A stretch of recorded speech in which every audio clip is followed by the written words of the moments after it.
լինել, դա ուրիշ բան է, այստեղ այնպես չէ, որ ամեն մի Facebook-ի գրառման կամ բանի հետ համաձայնությունս եմ հայտնում, բայց կոնկրետ այս մոլուցքը մարդկանց կալանավորելու, կալանքի տակ պահելու, այլակառուցության, այլախոհության համար ուսումնասիրել եք արդյոք, թե ինչ վիճակում են այն երկրները, որին ձգտում եք հասնել։ Պարոն Քոչարյան, իսկ հարցը ում է ուղղված։ Միացեք բարձրախոս։ Հարցն ուղղված է կառավարությանը, թող իրենք որոշեն ով է պատասխանում։ Հարցին կպատասխանի Հայաստանի Հանրապետության վարչապետ Նիկոլ Փաշինյանը։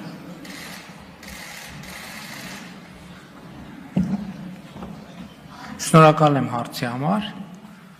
Մենք բնականաբար չենք կարող բոլոր երկրների վիճակագրությանը հետևել։ Բայց մենք կարող ենք համեմատել Հայաստանի Հանրապետության նախկին շրջանի վիճակագրության հետ եւ կարող ենք ասել օրինակ, որ քաղաքական գործիչները պատժեզներում չեն սպանվում, ժողովրդի վրա չեն կրակում, ընտրությունները չեն կեղծում, սրա նրա հետ բիզնեսում փայ չեն մտնում, եռաբլուրի հողամասերը չեն սեփականաշնորհում։ Ինչ վերաբերվում է միջազգային վիճակագրությանը, մենք հետևում ենք միջազգային կազմակերպությունների զեկույցներին, ովքեր արդեն 5 տարի շարունակաբար արձանագրում են Հայաստանի առաջընթացը ժողովրդավարության ոլորտում։ Համարում ենք արդյոք, որ մեր ժողովրդավարությունը անթերի է եւ մենք հասել ենք մեր երազած ժողովրդավարությանը, ոչ, այդպես չենք համարում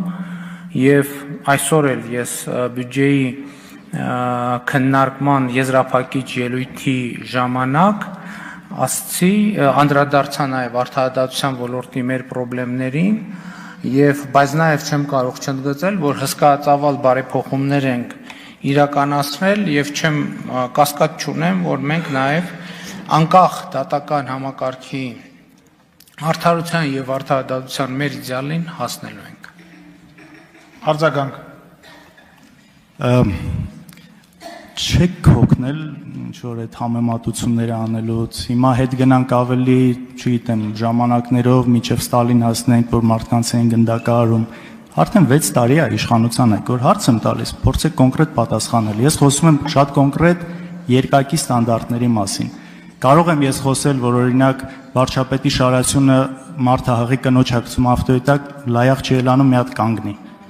Ես այդ դաշ չեմ մտնում։ Կոնկրետ հարց եմ տալիս երկակի ստանդարտների մասին, որոնք շատ ակնհայտ է ու ակնառու է։ Իսկ արդարադատության հետ կապված խնդրում եմ մի ծիծաղացրեք, էլի տեսնում ենք այն ինչա կատարվում, շատ հստակ տեսնում ենք ինչա կատարվում, դատավորների պահվածքը, քննչականների, մնացածների, երբ որ խոսքը գնում է քաղաքական որևէ գործընթացի մասին, ուղղակի այնտեղ sense նստած վեճատում են այդ ամեն ինչը։ Խնդրում եմ կոնկրետ իմ հարցին պատասխանել երկակի ստանդարտների հետ կապված։ Իհարկե իրավունք ունեք հիշել Լեո Պարոնյան, իրավունք ունեն հիշել Լեո Պարոնյան փողոցում տեղի ունեցած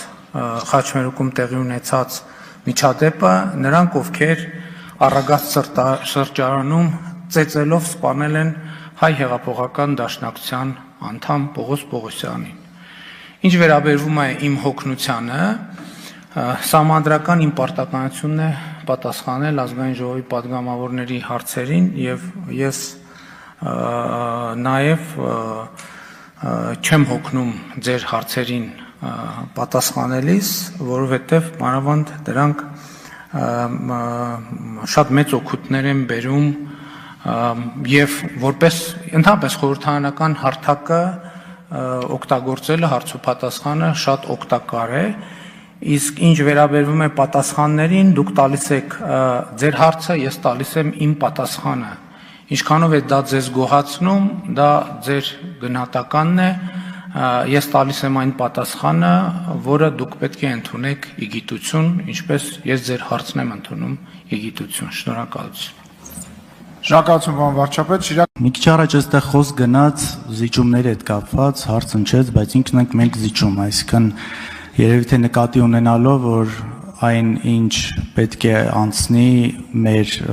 վերահսկողությունից Ադրբեջանին, այսպես թե այնպես մերը չէր, հեսա հայ իշխանության այն ինչ ասում են։ Այստեղ մենք զիջում ենք մեր դիրքը, մեր մարտավարական դիրքը ու թույլատնում ենք մեր պաշտպանությունը նախ եւ առաջ ու հասկանալի չէ թե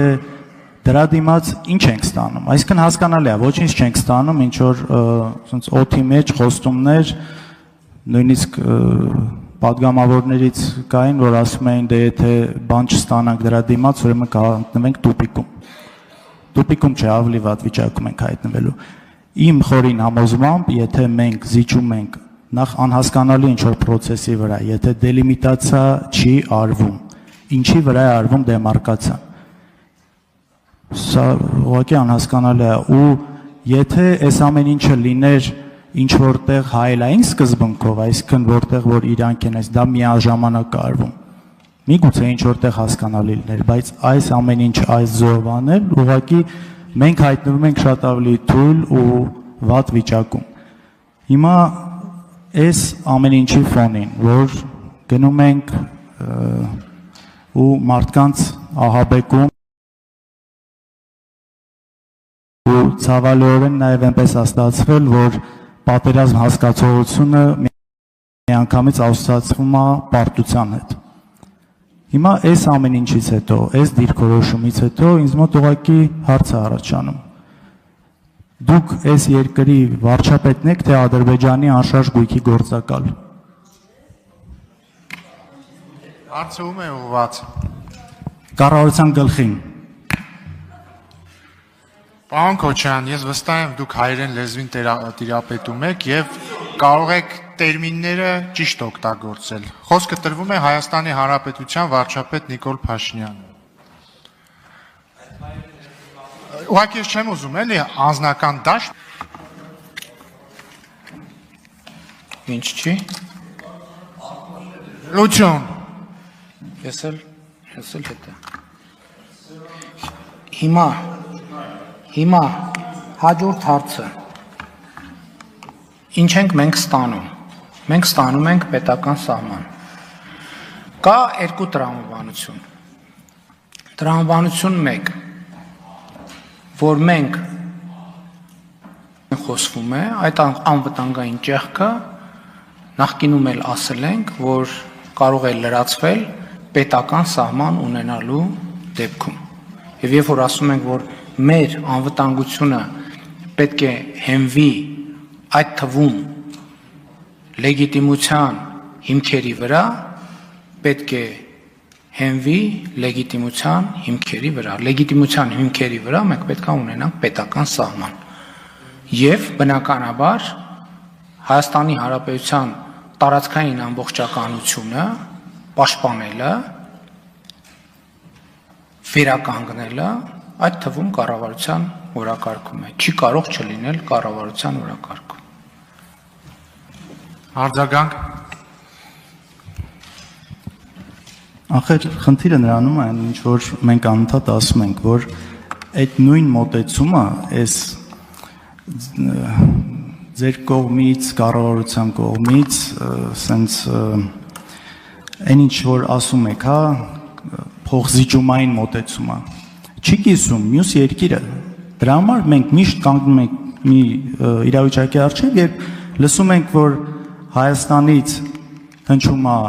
Ադրբեջանի տարածքային ամբողջականությունը ճանաչելը, կոնկրետ քառակուսի կիլոմետրներ նշելը, բայց հակառակը չենք ստանում։ Խոսքը նրանում է, որ մենք տալիս ենք անընդհատ, տալիս ենք, այսինքն դուք ձեր իշխանությունը։ Ու դիմացը չենք ստանում, ու հակառակը այն կոչերը, որոնք գալիս է Ադրբեջանից, շատ մտահոգիչ են։ Ու այստեղ, բայց չնայած դրան, մենք զիջում ենք։ Փոխզիջում իհարկե միշտ փոխզիջման տրամաբանության մեջ շատ բան կարող է լինել, բայց մենք տեսնում ենք, որ դա այդպես չի աշխատում։ Հենց դրանից էլ իմ հարցը առաջացել է։ Պետք է պարզաբանվի, ինչն ենք զիջում։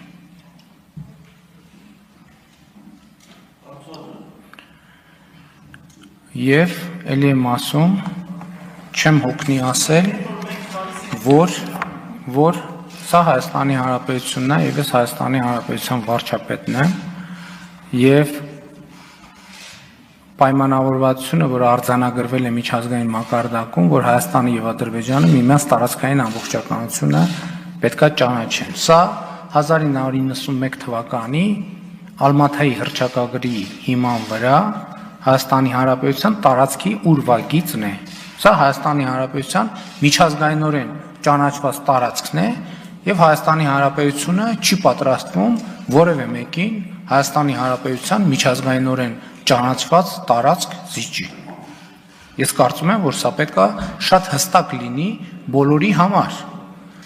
Այո, մենք ասում ենք, որ Հայաստանի Հանրապետության տարածքներ կան,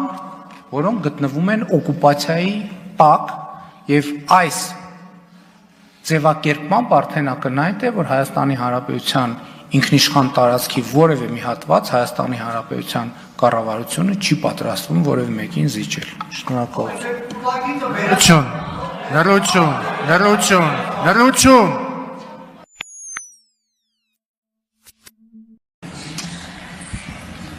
Լսեցինք ձեր կողմից խոսքս ուղղում է կառավարության գլխին, լսեցինք ձեր կողմից կիրթ կառուցողական որակում ստացած Ալիևի հարցազրույցը, իհարկե ագրեսիվ էր, խայտառակ ագրեսիվ, լսեցինք նաև ձեր խեղճուկրակ պատասխանը, ինչու եք այդքան վախեցած։ Արձանագրել բառը շատ եք սիրում, արձանագրում եք, որ բոլոր առաջարկները Ալիևը մերժում է։ Հիմա էլ նոր բան եք առաջարկում, սպառազինությունների փոխադարձ վերահսկում։ Անկեղծ ասեք, միամիտ եք, թե ուրիշ բան։ Ալիևը թույլ է տալու քեզ վերահսկել Ադրբեջանի սպառազինությունը, թե սա էլ է միակողմանի զիջում լինելու։ Չեք տեսնում, որ կեղծ խաղաղությունը ձախողման օրակ։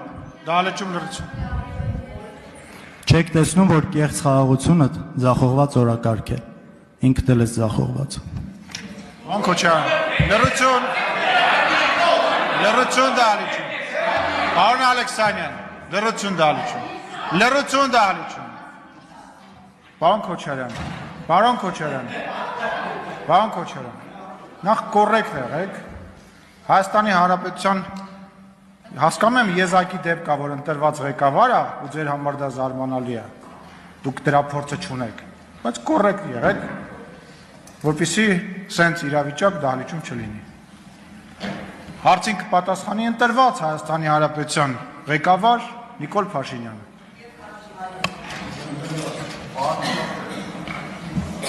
Բարդվածը դուք եք այս պահին։ Ես խորհուրդ կտայի ձեզ հաջորդ անգամ այդ նույն հարցը փորձել հանգավորել, որպեսզի 4-րդ դասարանի պատշաճ ոտանավոր դառնա եւ գուցե որոշակի դիտումներ եւ հետաքրքրություն առաջացնի, բայց ես ուզում եմ ձեզ հիշեցնել, որ դուք դպրոցական հանդեսում չեք եւ ազգային ժողովում պետք է կարողանալ պատշաճ պահել, հակառակ դեպքում կարծում եմ առիթներ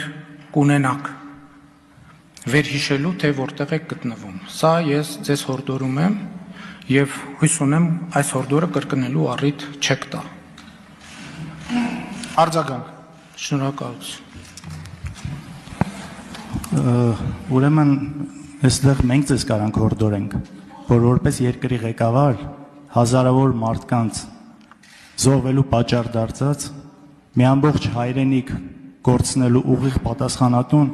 այստեղ էս մանկական բաներով չզբաղվի ու ինձ ինչ որ բաներ չհորդորի։ Ես հստակ ձևակերպել եմ իմ ասելիքը, թշնամի երկրի ղեկավարը խոսում է ինչ որ բաներից, որին շատ թույլ խղճուկ պատասխանատվությունը այս կառավարությունը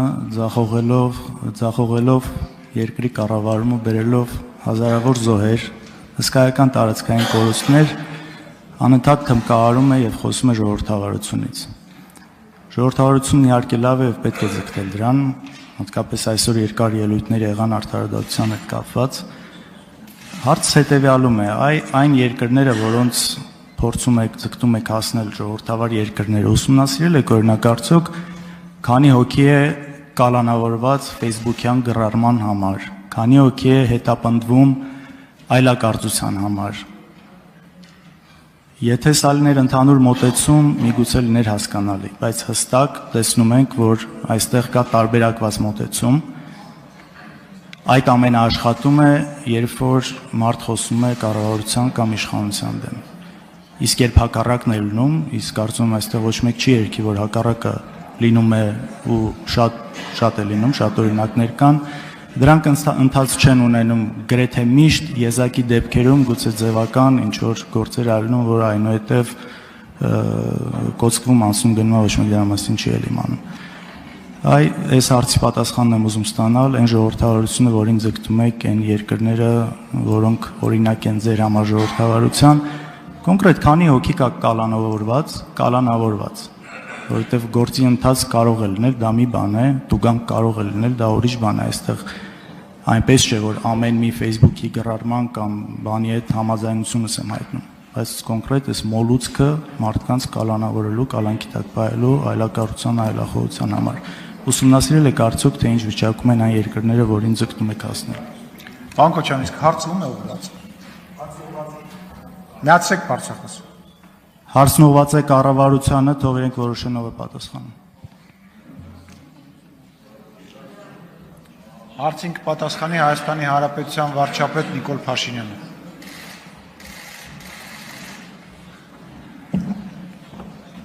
Շնորհակալ եմ հարցի համար։ Մենք բնականաբար չենք կարող բոլոր երկրների վիճակագրությանը հետևել։ Բայց մենք կարող ենք համեմատել Հայաստանի Հանրապետության նախկին շրջանի վիճակագրության հետ եւ կարող ենք ասել օրինակ, որ քաղաքական գործիչները պատիեզներում չեն սպանվում, ժողովրդի վրա չեն կրակում, ընտրությունները չեն կեղծում, սրա նրա հետ բիզնեսում փայտ չեն մտնում, եռաբլուրի հողամասերը չեն սեփականաշնորհում։ Ինչ վերաբերվում է միջազգային վիճակագրությանը, մենք հետևում ենք միջազգային կազմակերպությունների զեկույցներին, ովքեր արդեն 5 տարի շարունակաբար արձանագրում են Հայաստանի առաջընթացը ժողովրդավարության ոլորտում։ Համարում ենք արդյոք, որ մեր ժողովրդավարությունը անթերի է եւ մենք հասել ենք մեր երազած ժողովրդավարությանը, ոչ, այդպես չենք համարում եւ այսօր էլ ես բյուջեի քննարկման եզրափակիչ ելույթի ժամանակ ասացի, անդրադարձա նաև արդարադատության ոլորտի մեր խնդիրներին եւ բայց նաև չեմ կարող չընդգծել, որ հսկայածավալ բարեփոխումներ ենք իրականացրել եւ չեմ կասկած չունեմ, որ մենք նաև անկախ դատական համակարգի արդարության եւ արդարադատության մեր իդեալին հասնելու ենք։ Արձագանք։ Չեք հոգնել ինչ որ այդ համեմատությունները անելուց, հիմա հետ գնանք ավելի, չգիտեմ, ժամանակներով մինչև Ստալին հասնենք, որ մարդկանց են գնդակահարում, արդեն 6 տարի է իշխանության եք, որ հարց եմ տալիս, փորձեք կոնկրետ պատասխանել։ Ես խոսում եմ շատ կոնկրետ երկակի ստանդարտների մասին։ Կարող եմ ես խոսել, որ օրինակ վարչապետի շարասյունը մարդահղի կնոջ հագցում ավտոյետակ լայախ չի ելանում մի հատ կանգնի։ Ես այդ դաշտ չեմ մտնում։ Կոնկրետ հարց եմ տալիս երկակի ստանդարտների մասին, որոնք շատ ակնհայտ է ու ակնառու է։ Իսկ արդարադատության հետ կապված, խնդրում եմ մի ծիծաղացրեք, էլի տեսնում ենք այն ինչա կատարվում, շատ հստակ տեսնում ենք ինչա կատարվում, դատավորների պահվածքը, քննչականների, մնացածների, երբ որ խոսքը գնում է քաղաքական որևէ գործընթացի մասին, ուղղակի այնտեղ նստած պեչատում են այդ ամեն ինչը։ Խնդրում եմ կոնկրետ իմ հարցին պատասխանել երկակի ստանդարտների հետ կապված։ Իհարկե իրավունք ունեք հիշել Լեո Պարոնյան, իրավունք ունեն հիշել Լեո Պարոնյան փողոցում տեղի ունեցած խաչմերուկում տեղի ունեցած միջադեպը, նրանք ովքեր առագաստ սրճարանում ծեծելով սպանել են հայ հեղափոխական դաշնակցության անդամ Պողոս Պողոսյանին։ Ինչ վերաբերվում է իմ հոգնությանը, սահմանադրական իմ պարտականությունն է պատասխանել ազգային ժողովի պատգամավորների հարցերին եւ ես նաեւ չեմ հոգնում ձեր հարցերին պատասխանելիս, որովհետև մանավանդ դրանք շատ մեծ օգուտներ են բերում եւ որպես ընդհանրապես խորհրդարանական հարթակը օգտագործելը հարցուպատասխանը շատ օգտակար է, իսկ ինչ վերաբերվում է պատասխաններին, դուք տալիս եք ձեր հարցը, ես տալիս եմ իմ պատասխանը։ Ինչքանով է դա ձեզ գոհացնում, դա ձեր գնահատականն է, ես տալիս եմ այն պատասխանը, որը դուք պետք է ընդունեք իգիտություն, ինչպես ես ձեր հարցն եմ ընդունում իգիտություն։ Շնորհակալություն։ Շնորհակալություն, պարոն վարչապետ, Մի քիչ առաջ այստեղ խոսք գնաց զիջումների հետ կապված, հարց հնչեց, բայց ինքն ենք մենք զիջում, այսինքն երևի թե նկատի ունենալով, որ այն ինչ պետք է անցնի մեր վերահսկողությունից Ադրբեջանին, այսպես թե այնպես մերը չէր, հա իշխանության այն ինչ ասում են։ Այստեղ մենք զիջում ենք մեր դիրքը, մեր մարտավարական դիրքը ու թույլատնում ենք մեր պաշտպանությունը նախ եւ առաջ ու հասկանալի չէ թե դրա դիմաց ինչ ենք ստանում։ Այսինքն հասկանալի է, ոչինչ չենք ստանում, ինչ որ ասենց օդի մեջ խոստումներ, նույնիսկ падգամավորներից կային, որ ասում էին, դե եթե բան չստանանք դրա դիմաց, ուրեմն կհայտնվենք տուպիկում։ Տուպիկում չէ, ավելի վատ վիճակում ենք հայտնվելու։ Իմ խորին համոզմամբ, եթե մենք զիջում ենք նախ անհասկանալի ինչ-որ process-ի վրա, եթե դելիմիտացիա չի արվում, ինչի վրա է արվում դեմարկացիան։ Սա ուղղակի անհասկանալի է ու եթե այս ամեն ինչը լիներ ինչ որտեղ հայելային սկզբունքով, այսինքն որտեղ որ իրանք են, դա միաժամանակ արվում։ Միգուցե ինչ որտեղ հասկանալի լիներ, բայց այս ամեն ինչ այս զորվանել, ուղղակի մենք հայտնվում ենք շատ ավելի թույլ ու վատ վիճակում։ Հիմա այս ամեն ինչի ֆոնին, որ գնում ենք ու մարդկանց ահաբեկում ու ցավալիորեն նաև այնպես ստացվել, որ պատերազմ հասկացողությունը միանգամից ասոցացվում է պարտության հետ։ Հիմա այս ամեն ինչից հետո, այս դիրքորոշումից հետո ինձ մոտ ուղղակի հարց է առաջանում։ Դուք այս երկրի վարչապետն եք, թե Ադրբեջանի անշարժ գույքի գործակալ։ Հարցը ում է ուղղված։ Կառավարության գլխին։ Պարոն Քոչարյան, ես վստահ եմ դուք հայերեն լեզվին տիրապետում եք եւ կարող եք տերմինները ճիշտ օգտագործել։ Խոսքը տրվում է Հայաստանի Հանրապետության վարչապետ Նիկոլ Փաշինյանը։ Ուղղակի ես չեմ ուզում էլի անձնական դաշտ։ Ինչ չի։ Լուչոն։ Ես էլ հետը։ Հիմա հաջորդ հարցը։ Ինչ ենք մենք ստանում։ Մենք ստանում ենք պետական սահման։ Կա երկու տրամաբանություն։ Տրամաբանություն 1, որ մենք խոսվում է, այդ անվտանգային ճեղքը նախկինում էլ ասել ենք, որ կարող է լրացվել պետական սահման ունենալու դեպքում։ Եվ երբ որ ասում ենք, որ մեր անվտանգությունը պետք է հենվի այդ թվում լեգիտիմության հիմքերի վրա, պետք է հենվի լեգիտիմության հիմքերի վրա։ Լեգիտիմության հիմքերի վրա մենք պետք է ունենանք պետական սահման։ Եվ բնականաբար Հայաստանի Հանրապետության տարածքային ամբողջականությունը պաշտպանելը, վերականգնելը այդ թվում կառավարության օրակարգում է, չի կարող չլինել կառավարության օրակարգում։ Արձագանք։ Ախր խնդիրը նրանում է, ինչ որ մենք անընդհատ ասում ենք, որ այդ նույն մոտեցումը, այս ձեր կողմից, կառավարության կողմից, սենց այն ինչ որ ասում եք, հա, փոխզիջումային մոտեցումը չի կիսում մյուս երկիրը։ Դրա համար մենք միշտ կանգնում ենք մի իրավիճակի առջև եւ լսում ենք, որ Հայաստանից հնչում է Ադրբեջանի տարածքային ամբողջականությունը ճանաչելը, կոնկրետ քառակուսի կիլոմետրներ նշելը, բայց հակառակը չենք ստանում։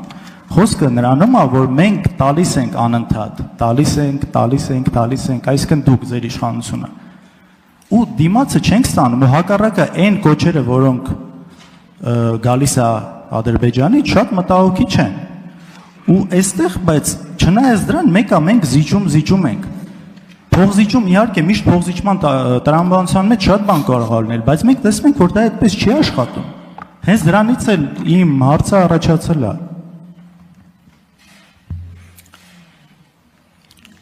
Պետք է պարզաբանվի, ինչն ենք զիջում։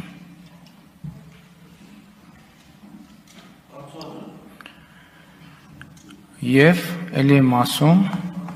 չեմ հոգնի ասել, որ սա Հայաստանի Հանրապետությունն է, եւ ես Հայաստանի Հանրապետության վարչապետն եմ, եւ պայմանավորվածությունը, որ արձանագրվել է միջազգային մակարդակում, որ Հայաստանը եւ Ադրբեջանը միմյանց տարածքային ամբողջականությունը պետք է ճանաչեն։ Սա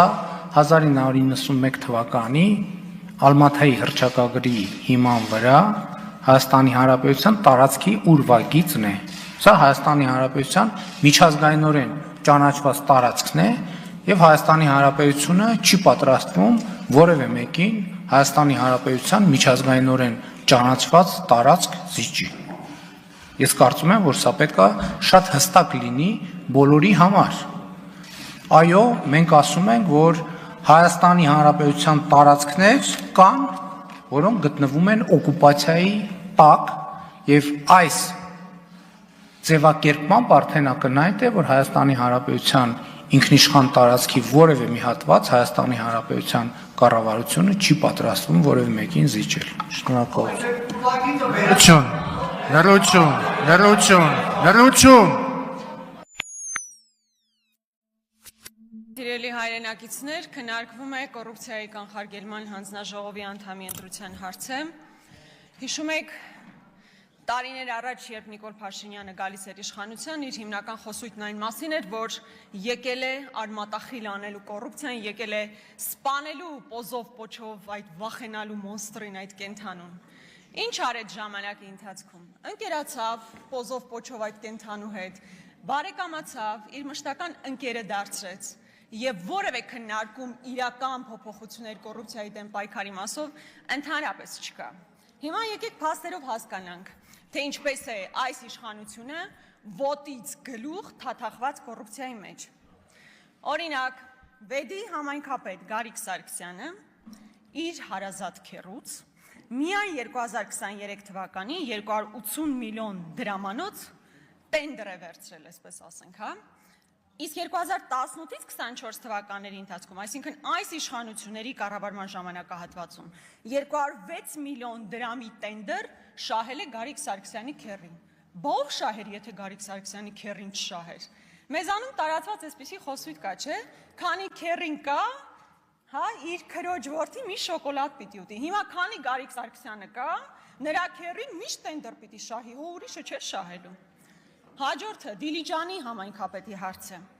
Դիլիջանի համայնքապետը սեփական եղբորը շուկայականից գալի էժան եւ արագացված հրատապ կերպով տարածք է տալիս։